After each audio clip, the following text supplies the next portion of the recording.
Muy buenas tardes, mis amados hermanos, Dios los bendiga. Sean bienvenidos a nuestro estudio a través del libro de los Hebreos. Hoy llegamos al capítulo 10 de Hebreos, un capítulo maravilloso, un capítulo que tiene como propósito hablarnos acerca de la ley y del nuevo pacto de la gracia. Es una parte que ha generado bastante confusión hasta nuestros días y muchos cristianos hoy día no están completamente claros entre lo que es la ley y lo que es la gracia. ¿Qué cosas de la ley del antiguo pacto están vigentes y qué cosas no están vigentes?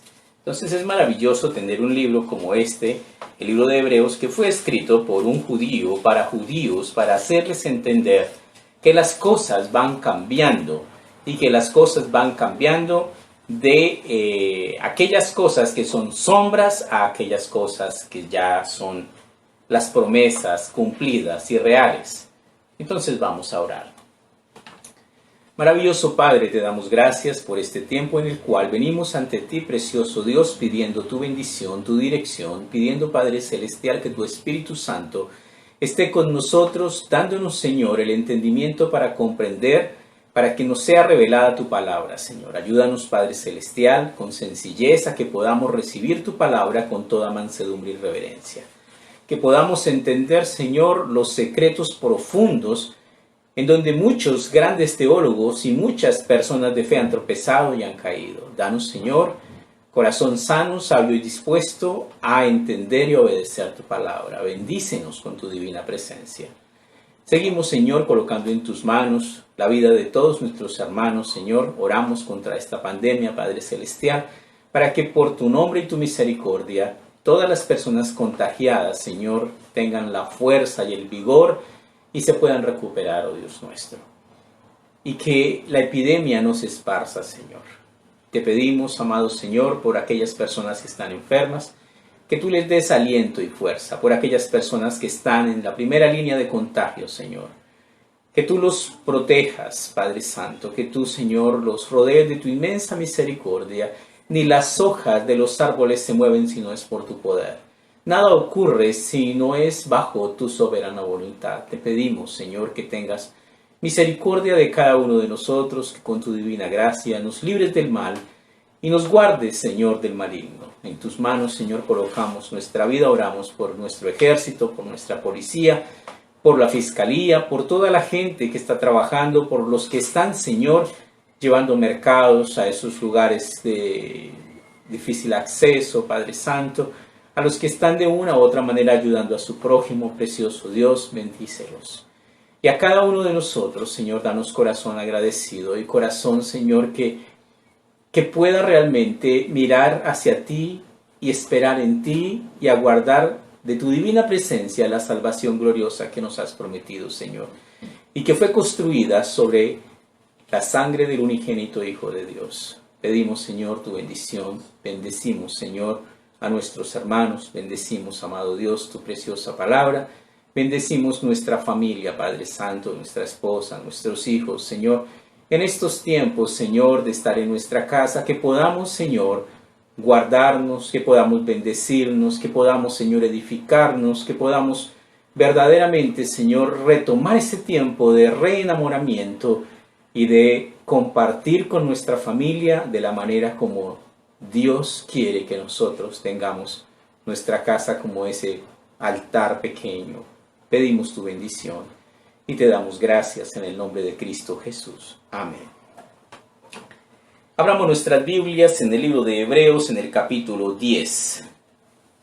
Hebreos 10, versículo 1. Porque la ley, teniendo la sombra de los bienes venideros, no la imagen misma de las cosas, nunca puede, por los mismos sacrificios que se ofrecen continuamente cada año, hacer perfectos a los que se acercan. Qué maravilloso versículo donde nos revela perfectamente que la ley no hacía perfecto a nadie. Cada año se confesaban los pecados de siempre y se ofrecían sacrificios por todos los pecados. Porque la ley no perdonaba pecados. La ley cubría los pecados. Pero al pecado ser cubierto, el pecado seguía ahí. Ahí estaba.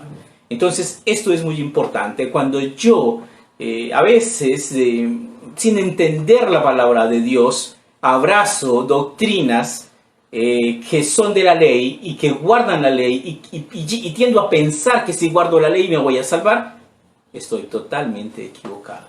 La ley tenía un propósito y ese propósito la ley lo cumplió. Revelar, manifestar el pecado, descubrir que el pecado era sobremaneramente pecaminoso. Y pare de contar. Ese era el propósito de la ley. Jesucristo tenía un propósito y era diferente al propósito de la ley. Él vino bajo la ley, él cumplió la ley, pero él traía otro propósito. ¿Cuál? Salvar, perdonar.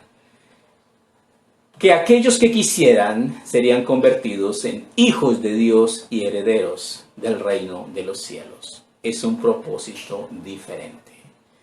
Entonces es importante que nosotros entendamos las dos cosas para tomar la decisión correcta. De otra manera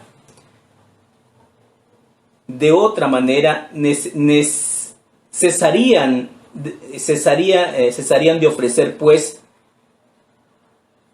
los que tributaban este culto. De otra manera cesarían de ofrecerse pues los que tributaban este culto. Limpios una vez, no tendrían ya más conocimiento de pecado. ¿Qué quería decir esto? Pues que si realmente la ley perdonara los pecados, pues ellos estarían verdaderamente perdonados y no tendrían por qué estar recordando sus pecados. Pero era obvio y era totalmente claro para ellos que la ley no perdonaba los pecados, sino que la ley, a través de los sacrificios, cubría el pecado. Pero en estos sacrificios, cada año se hacía memoria por los pecados, porque la sangre de los toros y de los machos cabríos no puede quitar los pecados. Este versículo 4 es revelador y maravilloso. La sangre de los toros y de los machos cabríos no puede quitar el pecado. ¿Por qué? Porque ellos son toros y machos cabríos y se necesita más.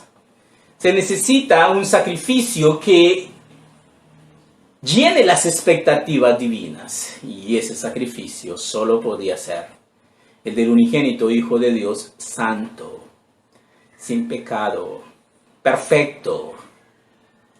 Y por eso solamente en Cristo hay salvación y vida eterna. Entonces tenemos esta parte que es supremamente importante que la entendamos. La ley tenía un propósito y era revelar el pecado. La gracia de Dios tiene como propósito salvarnos, declararnos santos, cosa que la ley no podía hacer. La ley nos declaraba culpables y Jesucristo nos declara santos. Son dos cosas distintas y la una y la otra terminan complementándose maravillosamente.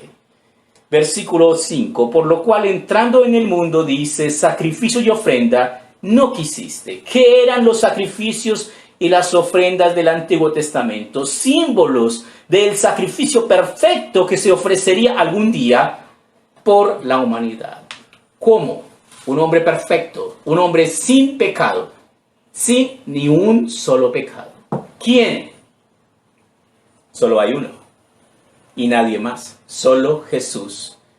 Por eso, solamente Él podía venir a salvar a la humanidad. Por lo cual, entrando en el mundo, dice, sacrificio y ofrenda no quisiste, más me preparaste un cuerpo, el Hijo de Dios encarnado para venir a morir por la humanidad. Holocaustos y expiaciones por el pecado no te agradan. Entonces dije, he aquí vengo, oh Dios, para hacer tu voluntad, como en el rollo del libro está escrito de mí. Qué maravilloso es esto. ¿Qué dijo Jesucristo? Yo no vine a hacer mi voluntad, sino la voluntad del Padre que me envió.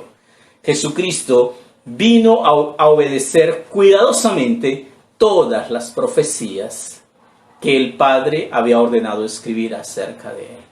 Fue un hijo obediente en todo a su Padre. Versículo 8.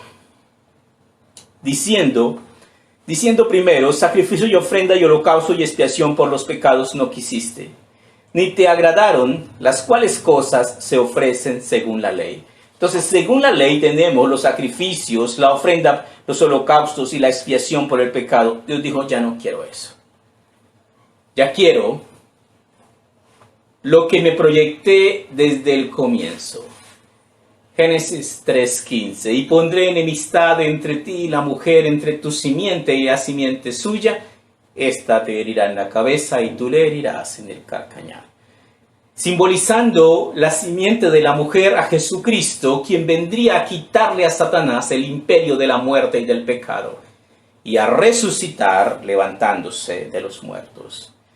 Y diciendo luego, he aquí, vengo, oh Dios, para hacer tu voluntad. Quita lo primero para establecer lo último.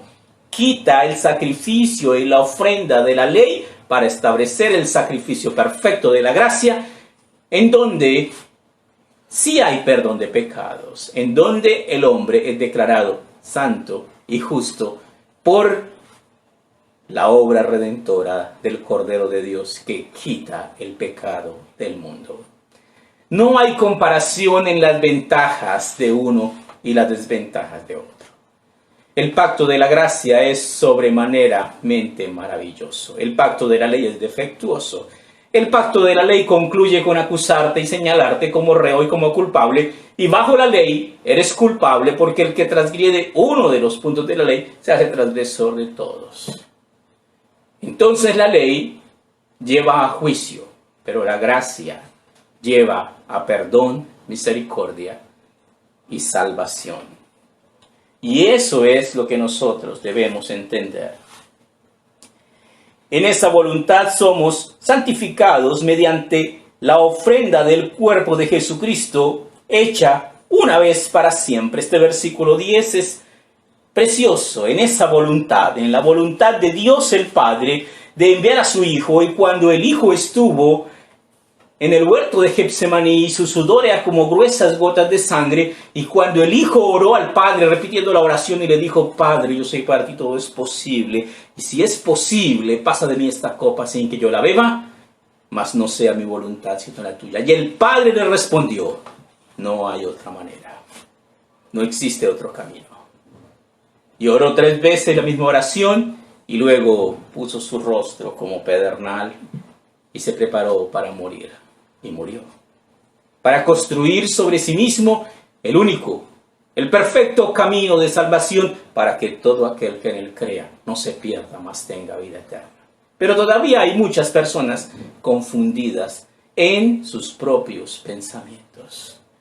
Tenemos entonces maravillosamente que Dios tiene aquí cosas maravillosas, cosas hermosas. Siempre Dios nos dará la oportunidad de elegir.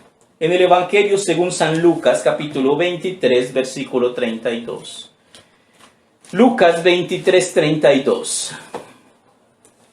Nuestro Señor Jesucristo fue llevado a la crucifixión y allí fue crucificado en medio de 2 delincuentes. Dice, le llevaban también con él a otros 2 que eran malhechores para ser muertos. Y cuando llegaron al lugar llamado de la calavera, le crucificaron allí, y a los malhechores, uno a la derecha y otro a la izquierda.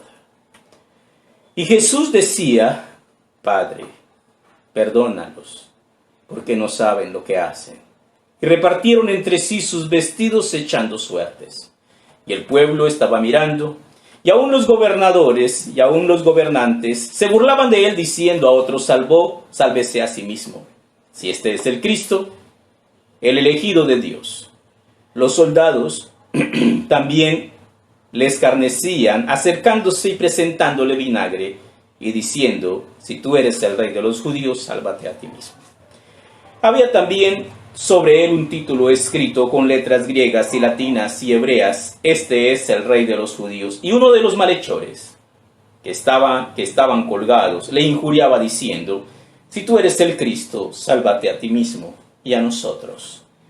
Respondiendo el otro, le reprendió diciendo, ni aún temes tú a Dios estando en la misma condenación. Nosotros a la verdad justamente padecemos porque recibimos lo que merecen nuestros hechos, mas este ningún mal hizo. Y dijo a Jesús, acuérdate de mí cuando vengas en tu reino. Entonces Jesús le dijo, de cierto te digo que hoy estarás conmigo en el paraíso. Tenemos acá una parte muy hermosa y muy ilustrativa, y es que Jesucristo está en medio de dos ladrones y el uno empieza a decirle cosas y Jesucristo no le dice nada. ¿Por qué Jesucristo no tenía palabras para ese ladrón? Porque ese ladrón no tenía fe, ni respeto, ni estaba buscando de Dios, ni absolutamente nada. Ese ladrón era un impío más, que despreciaría las palabras de Dios. Lo curioso es que había otro ladrón, y este otro ladrón clama al Señor, y el Señor, en su martirio, en su muerte, toma aliento para responderle al otro ladrón, y le dice: hoy estarás conmigo en el paraíso. Dios tiene palabras de vida eterna para aquellos que quieren creer, para aquellos que tienen fe y que deciden caminar el camino de Dios. Y para los que no, para ellos no tienen nada que decirles. Muy similar ocurrió con Pilato. ¿Qué le dijo Dios? Nada. ¿Por qué? Por la misma situación. Es un impío. Por eso guardó silencio. Y debemos entender algo maravilloso y que es muy importante. ¿Jesucristo se equivocó alguna vez? Nunca. ¿Por qué? Porque es Dios. El libro de Deuteronomio dice: Él es la roca cuya obra es perfecta, porque todos sus caminos son rectitud. Dios justo y sin ninguna iniquidad en Él. Él es justo y recto. Entonces tenemos acá que Dios nos da a escoger si queremos servir al Señor o si no queremos servir al Señor. Volvemos al libro de los Hebreos en el capítulo 10. Dice, versículo 9, diciendo luego: he aquí vengo, oh Dios, para hacer tu voluntad, quita lo primero para establecer lo último. ¿Y qué se quitó de la ley? Los sacrificios, las ofrendas por el pecado. ¿Por qué? Porque bajo la ley los sacrificios y la sangre de los machos cabríos cubrían el pecado, pero bajo la gracia el sacrificio perfecto de Cristo no solo cubre, porque no solo cubre, sino que realmente arrasa y borra con el pecado. Seguimos leyendo. Versículo 10. En esa voluntad somos santificados mediante la ofrenda del cuerpo de Jesucristo, hecha una vez para siempre. ¿Qué quiere decir esto? Esto quiere decir que Jesucristo se ofreció solamente una vez. Quiere decir que cuando Él estaba muriendo en la cruz dijo: consumado es. Todo ha sido hecho. Toda la obra perfecta de salvación y de gracia había sido terminada. Todas las promesas mesiánicas habían llegado a su cumplimiento. Todo lo que Dios había dicho se había concretado. Y ciertamente todo sacerdote está día tras día ministrando y ofreciendo muchas veces los mismos sacrificios que nunca pueden quitar los pecados. Pero Cristo, habiendo ofrecido una vez para siempre un solo sacrificio por los pecados, se ha sentado a la diestra de Dios. Dios el Padre le dijo: siéntate a mi diestra hasta que ponga tus enemigos por estrado de tus pies. Y Jesucristo se sentó porque terminó su obra. Toda la obra de salvación de la humanidad está concluida. De ahí en adelante esperamos hasta que sus enemigos sean puestos por estrado de sus pies. ¿Cuándo ocurrirá que los enemigos de Cristo serán puestos por estrado de sus pies? En el milenio. Nuestro Señor Jesucristo regresará después de la tribulación y la gran tribulación a instaurar el milenio de Dios. Y cuando Él venga, vendrá en una forma muy distinta a como ya vino. Vino humilde, manso, pobre, noble, amoroso, tierno, a entregar su vida, a entregarse como el Cordero de Dios que quita el pecado del mundo. En su segunda venida vendrá como el Rey de Reyes y el Señor de Señores, como el León de Judá, y muchos morirán. Muchísimos morirán por la espada de Jehová, porque horrenda cosa es caer en manos de un Dios vivo. porque con una sola ofrenda hizo perfectos para siempre a los santificados. ¡Qué maravilloso! ¿Y por qué con una sola ofrenda? ¿Cómo así con una sola? Es que la ofrenda era de lo más excelso que podía haber, el mismo Dios muriendo por su creación. El mismo Dios recibiendo el castigo por el pecado de la humanidad, para que la humanidad tenga en él perdón de pecados, salvación y vida eterna. Pero esa verdad se profesa, pero muchas veces es menospreciada o no ha querido ser entendida. Y nos atestigua lo mismo el Espíritu Santo, porque después de haber dicho, este es el pacto que haré con ellos después de aquellos días, dice el Señor, pondré mis leyes en sus corazones y en sus mentes las escribiré. Y añade, y nunca más me acordaré de sus pecados y transgresiones. ¡Qué maravillosa gracia de Dios!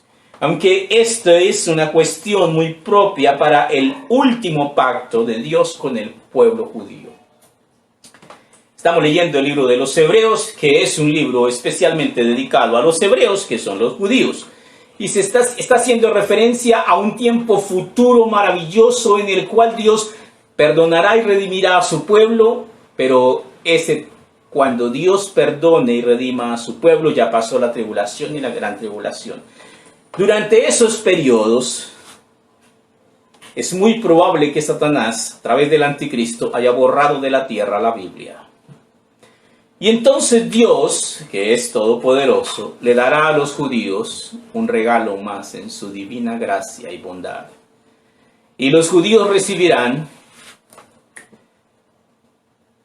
la gracia de Dios de saber de memoria el Antiguo y el Nuevo Testamento. Y no solo saber de memoria el Antiguo y el Nuevo Testamento, sino de poderlo entender y explicar y hablar fluidamente y maravillosamente del mensaje de Dios. Y no tendrán que ser enseñados. Dios mismo les enseñará. Pues donde hay remisión de estos, no hay más ofrenda por el pecado. ¿Qué quiere decir esto? Que hay cosas que cambian y una de ellas es la revelación progresiva de la gracia de Dios. Y debemos entenderla y debemos cambiar. Un verdadero cristiano debe cambiar por completo su vida. Un verdadero cristiano es una persona que antes era una cosa y después es completamente transformado. Una referencia, un ejemplo de esto era el fulano Saulo de Tarso, que no era cristiano, pero en Hechos capítulo 9 el Señor arregló cuentas, ajustó tornillos y lo llamó. Y Saulo dijo, ¿quién eres, Señor? Y él le respondió, yo soy Jesús, a quien tú persigues. Dura cosa te es dar coces contra el aguijón. Y Saulo dijo, ¿qué quieres que haga? Entra a Damasco y se te dirá lo que debes hacer. Y desde ahí en adelante su vida fue transformada totalmente, como la vida de un verdadero hijo de Dios. Y con su propia vida confirmó su fe. Él mismo dijo cuando iba a morir, y aun cuando sea derramado en libación por el sacrificio de vuestra fe, me gozo y me regocijo en Dios mi Salvador. Para mí el vivir es Cristo, dijo Pablo, y el morir es ganancia. Versículo 19. Así que, hermanos, teniendo libertad para entrar en el lugar santísimo, por la sangre de Jesucristo, por el camino nuevo y vivo que Él nos abrió a través del velo, esto es su carne, y teniendo un gran sumo sacerdote sobre la casa de Dios. Aquí tenemos tantas cosas maravillosas. Cuando Jesucristo murió en la cruz, hubo un terremoto, los sepulcros se abrieron y el velo del templo se rasgó, pero se rasgó de arriba hacia abajo. Y cuando se rasga el velo del templo, la entrada al lugar santísimo está abierta. O sea que nosotros tenemos a través de Cristo libre acceso al trono de la gracia de Dios. Sí, sí. Y somos aceptos en el amado y somos declarados santos y somos llamados hijos de Dios, todo eso y mucho más, si nosotros decidimos obedecer al Señor. Así que, hermanos, teniendo libertad para entrar en el lugar santísimo por la sangre de Jesucristo, por el camino nuevo y vivo que Él nos abrió a través del velo, esto es su carne, y teniendo un gran sumo sacerdote sobre la casa de Dios, acerquémonos con corazón sincero, en plena certidumbre de fe, purificados los corazones de mala conciencia y lavados los cuerpos con agua pura. Acerquémonos con corazón sincero. Sincerémonos de corazón. ¿Qué significa acerquémonos con corazón sincero? Rasga tu corazón, rasga tu corazón y no tus vestidos. Acerquémonos a Dios y confesemos nuestros pecados, porque Él es fiel y justo para perdonar nuestros pecados y limpiarnos de toda maldad. En plena certidumbre de fe. ¿Qué significa eso? Porque es necesario que el que se acerca a Dios crea que le hay y que es galardonador de los que le buscan. Purificados los corazones de mala conciencia. ¿Cómo purifico mi corazón de todas aquellas porquerías que hice cuando era un ignorante de la voluntad de Dios? Si confesamos nuestros pecados, Él es fiel y justo para perdonar nuestros pecados y limpiarnos de toda maldad. ¿Qué debo hacer entonces? Confesaré mi pecado. Versículo 23. Mantengamos firmes sin fluctuar la profesión de nuestra esperanza, porque fiel es el que prometió. Este versículo 23 es maravilloso. Dice, mantengámonos firmes, seamos fuertes, seamos personas firmes en el conocimiento de Dios. Mantengamos firmes sin fluctuar la profesión de nuestra esperanza, porque fiel es el que prometió. ¿Qué significa eso? Dios es fiel. Sus promesas son verdaderas.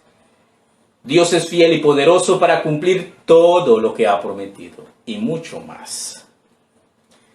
Y considerémonos unos a otros para estimularnos al amor y a las buenas obras. Maravilloso que la Biblia nos enseña todo esto, porque es muy fácil malentender la palabra de Dios. Si yo soy lavado y regenerado por la sangre del Cordero, entonces yo ya soy salvo y no tengo que hacer nada. Salvo, siempre salvo. Soy salvo, pero tengo que seguir. Ven y séme fiel. ¿Hasta cuándo? Hasta la muerte, y te daré la corona de vida. Cuando tú recibes a Cristo, cuando haces tu oración de fe, cuando te arrepientes delante de Dios y cuando le pides al Señor que borre tus pecados y que inscriba tu nombre en el libro de la vida, el Señor lo hace. Pero si tú vuelves atrás, como el perro vuelve a su vómito y la puerca lavada vuelve a revolcarse en el barro, entonces el Señor vuelve a borrarlo. Y se requiere de cada uno de los administradores de la gracia de Dios que se ha hallado fiel. ¿Cómo debe portarse un verdadero cristiano? Vosotros sois la luz del mundo. ¿Cómo? Como Dios manda que nos portemos. Y consideremos unos a otros para estimularnos al amor y a las buenas obras. ¿Qué significa eso? Significa que yo debo amar, porque la Biblia dice, porque amarás a tu prójimo como a ti mismo, porque en el amor al prójimo se cumple la ley. Y las buenas obras, por sus frutos, los conoceréis. No dejando de congregarnos, como algunos tienen por costumbre, sino exhortándonos, tanto más cuando veis que aquel día se acerca. Hoy día el COVID nos quitó nuestras congregaciones. Hoy día no nos podemos congregar, sin embargo, debemos adaptarnos a los cambios, pero debemos guardar cuidadosamente nuestra fe, porque hoy más que nunca el rapto de la iglesia está muy, muy cerca. Que esta pandemia es un castigo de Dios, sí, pero apenas es el comienzo, es principio de dolores. No dejando de congregarnos como algunos tienen por costumbre, sino exhortándonos, tanto más cuando veis que aquel día se acerca.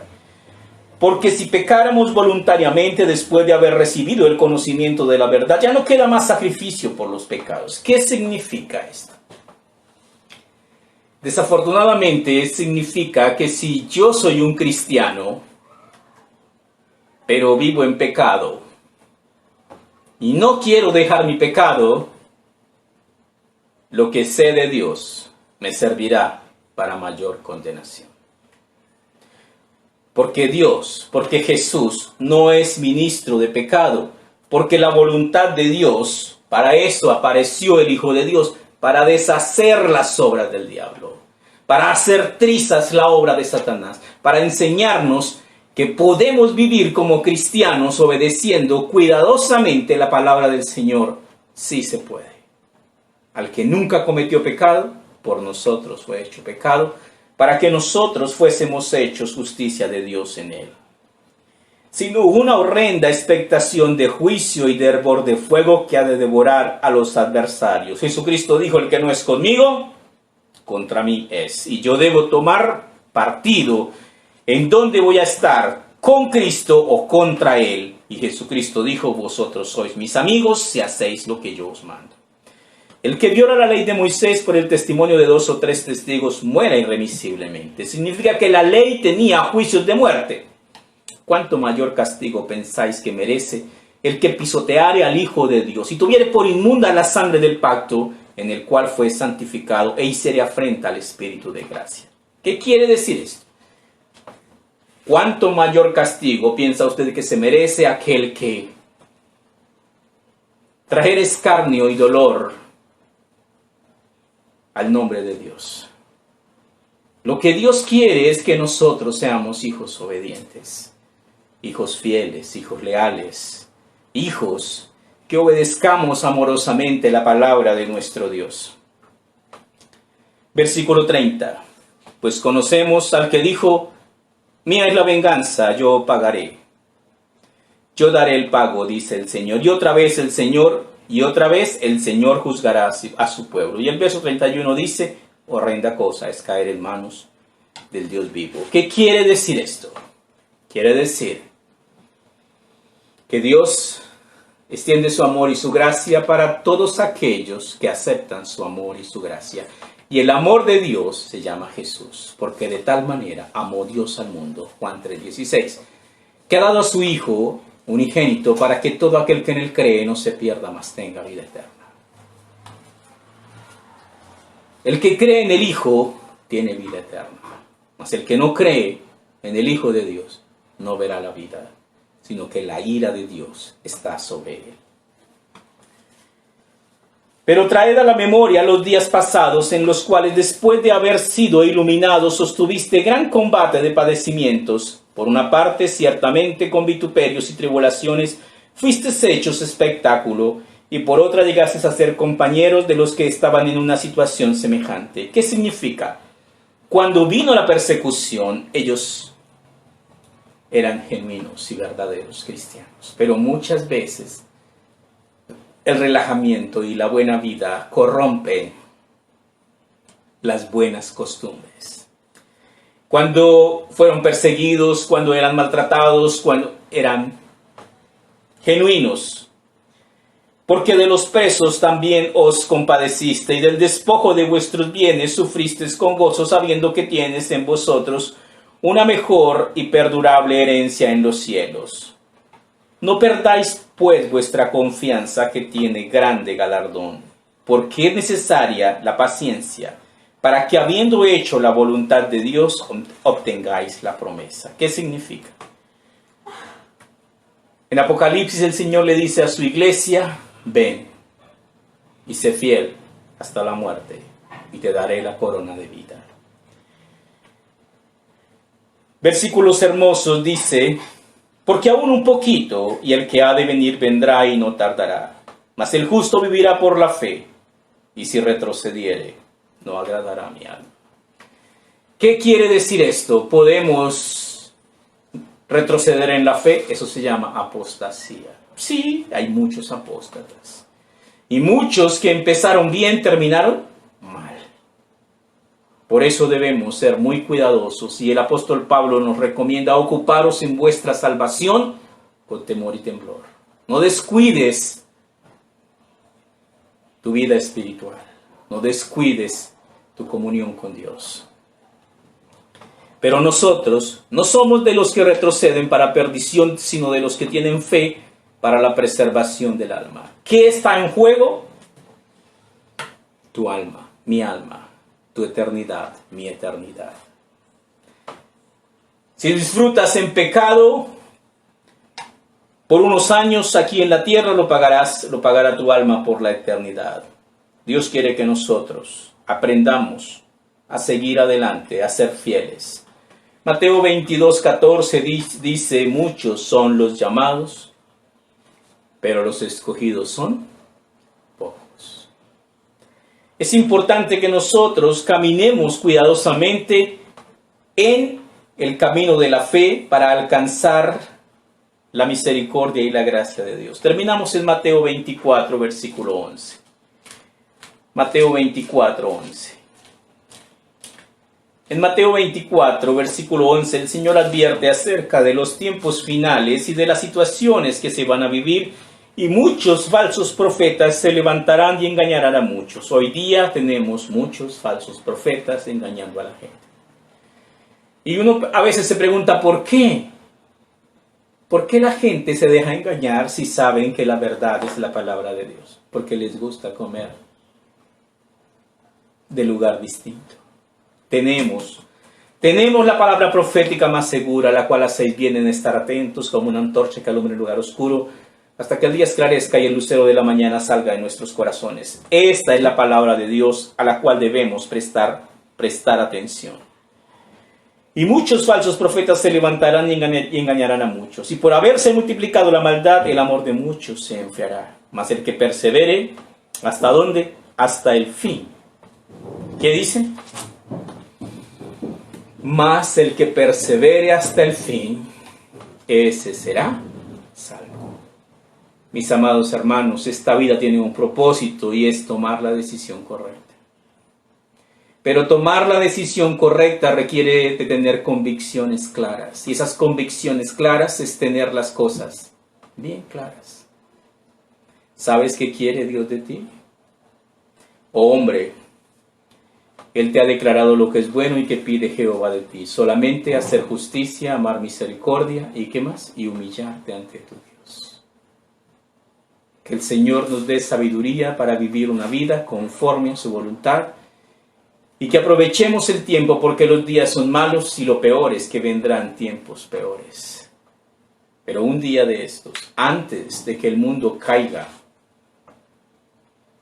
en la maldad más terrible, Dios vendrá y recogerá a su iglesia, su santa y piadosa y amorosa y obediente iglesia. Y partiremos con el Señor. Vamos a orar. Maravilloso Padre, te damos gracias por tu palabra preciosa, porque tu palabra nos llena, Señor, de esperanzas, porque hay algo muchísimo mejor para nosotros. Hay un cielo nuevo, una tierra nueva, hay una nueva Jerusalén, y cuántas cosas que quizás ni siquiera caben en nuestros pensamientos son las cosas que tú has preparado para los que te aman y guardan tus mandamientos. Danos corazón sabio y entendido, Señor, que comprenda que todos tus mandamientos son para bien. Que cuando obedecemos tu palabra nos limpia, nos pule, nos perfecciona y nos hace aptos para el reino de los cielos. Pero cuando desobedecemos descaradamente tu palabra, ella misma nos juzgará y nos condenará. Pedimos tu bendición, precioso Dios. Ponemos en tus manos nuestra vida, bendecimos a nuestros hermanos, bendecimos nuestros diezmos voluntarios, nuestras ofrendas que presentamos ante ti, precioso Dios. Nos has enseñado a ser agradecidos y quieres un pueblo que sea agradecido con el Dios que nos ha dado todo. Gracias te damos, oh Dios nuestro. Guárdanos del mal, líbranos, Padre Celestial, del enemigo que nos persigue, Padre Santo, y ayúdanos en cada situación de nuestra vida. Toma, Señor, nuestra carga y ayúdanos a vivir bajo tu santa voluntad, bajo tu dirección, tus mandamientos y tu temor. Gracias te damos en el nombre de Cristo Jesús, nuestro amado Salvador. Amén.